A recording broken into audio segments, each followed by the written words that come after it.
All right, it's time for the Hebrew of the week, and we're in Ruth 3:13 today. See if you can pronounce the Hebrew on this line, and here's my attempt. Lini halayla v'haya v'boker im yig alek tov. Okay, some familiar words here. Should be familiar. Im is if, boker, morning. Haya, he was. Lila, night. Okay, so first word, probably not so familiar. I believe this is lean. It's a lean word. Not a loan word, but a lean word. It means to stay or remain. And now, if you had a till your knee, or something like that, if you had a tav on the front, it'd be a 1-2 punch and an imperfect second feminine singular. The way you make the imperative, the command, a lot of times is you chop that performative of the imperfect off the front. So this is a second feminine, lini is a second feminine singular imperative, it's call or G stem, nothing done to the stem, of lean. So stay, he says. This is Boaz talking to Ruth. Hey Patak doubling is the, and Lila is night. So we have the night. And it's a, if Peter Cetera were reading this, he would say, stay the night. Anyway, except he would say it a lot better. But anyway, so this is remain the night. By the way, I don't think that Boaz is implying anything sexual here because he's still, as we will see, he's going to consult somebody about taking her on as a wife. And so I don't think that's what he means. I hope that's not what he means. But anyway, remain the night, v'haya. So this is a vav with haya. Haya is perfect. He was. But that doesn't really catch the English sense here. Stay the night and it was in the morning. No.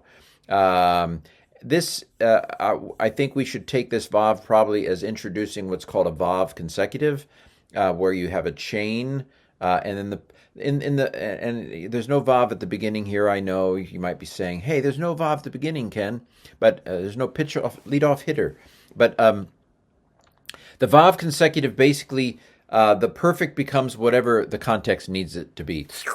So remain the night and it will be in the morning.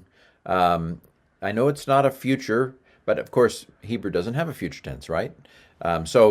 Normally the imperfect has a future connotation.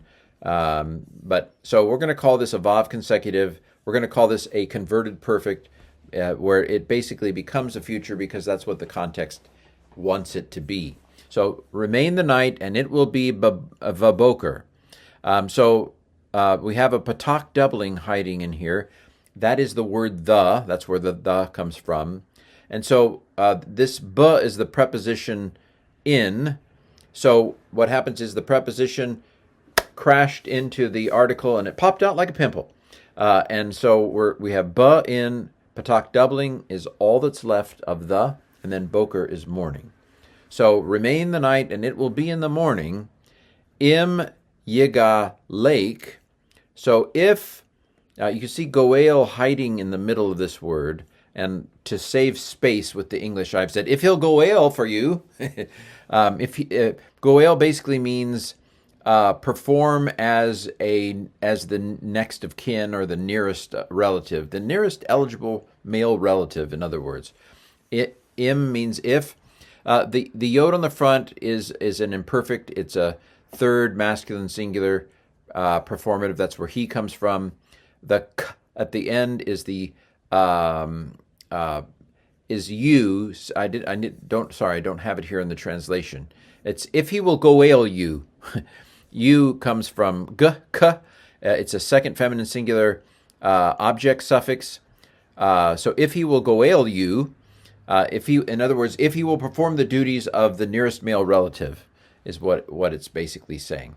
So this is a third masculine singular call, imperfect from goel as a verb, with an object suffix. If he will goel you good, not good English, but we get the sense. If he will perform well this function of the nearest of kin. All right. See if you can pronounce the next line. Here we go. Yig al v'im lo yak pots Le ga a lake, u ga al tik anoki. Okay, what do we got here? So if he will goel you good, he will goel you. Let him goel you. If he'll goel you good. And this is basically the same form without the object suffix. Third, masculine singular, imperfect call from whatever the verb form of goel is. So if he'll goel you good, he will goel you. But, and here I think I should have probably put but rather than and, because it's not on a verb, and there is a adversative or contrastive flavor here. If he will goel you good, he will goel you. But if not, im lo, if not, yak potes, if not, he will want to goel you. Yak potes is, again, yod is a third masculine singular performative. I think it's call stem or G stem here.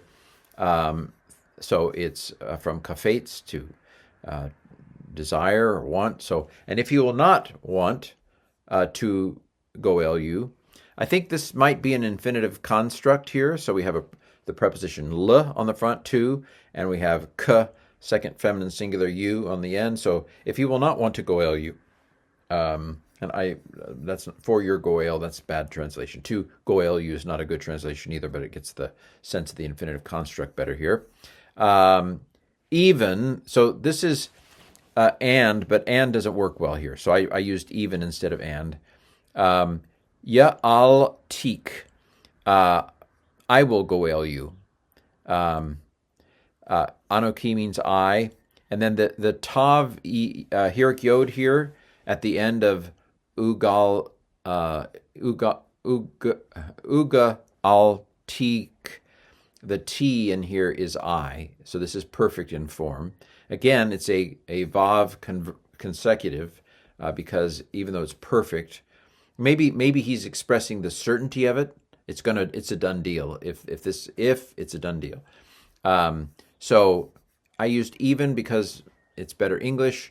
I comes from the T and from anoki. I will goel you. I will serve as your nearest of male kin. By marrying you. And we know what he's getting at here. All right. Final line. See, can you pronounce this? I hate these periods. It's inserting them without my will. I've deleted most of them. Anyway, so Kai Yahweh, as the Lord lives. This is kind of an oath language here. He's in a sense swearing by Yahweh. And of course, that's very serious in ancient Israel. The third commandment, thou shalt not take the name of the Lord in vain. For him to say, Kai Yahweh, he's saying, as the Lord lives, he's saying, I will definitely do this. And maybe the perfects do have some connotation of the certainty of it. It's done. It's not incomplete. It's not imperfect. It's an arrangement that's as sure as you're living, we might say. So, Yahweh, as Yahweh lives, it shall be so. So then he says, Shikvi ad ha-boker. So this is another second feminine singular command. It would have a tav on the front if it was an imperfect, but we chopped the tav off to make it an imperative. So he said, stay the night, and here he says, lie until the morning. So stay here until the morning. Again, I don't think there's a sexual connotation here. But anyway, so shikvi is shakav, it's call, it's second feminine singular, it's imperative. Lie ad ha-boker, until the morning. Hey patak doubling is the, and boker tov, good morning. And that is the verse. All right, well, I'm sorry, I seem to be struggling here, but basically, stay the night, and in the morning, if he will goel you well, then he will goel you. And if not, he does not want to be your goel, then I will goel you. As sure as the Lord lives, lie here until the morning. All right, that's the verse. As usual, I've written a book called Biblical Hebrew for the Novice. It teaches you how to use the tools to translate Hebrew without knowing all the forms. So it goes through all the basic grammatical categories. You can get the ebook here at this link. You can get the paperback on Amazon. Frankly, you can get it $1 cheaper if you go to My Shopify to get it. And then, of course, I have a Udemy course, Biblical Hebrew for the Novice, that goes with the book. And then I have a Learning Biblical Hebrew through the book of Jonah that goes verse by verse through the book of Jonah. And that's it for this one. This has been the Hebrew of the Week.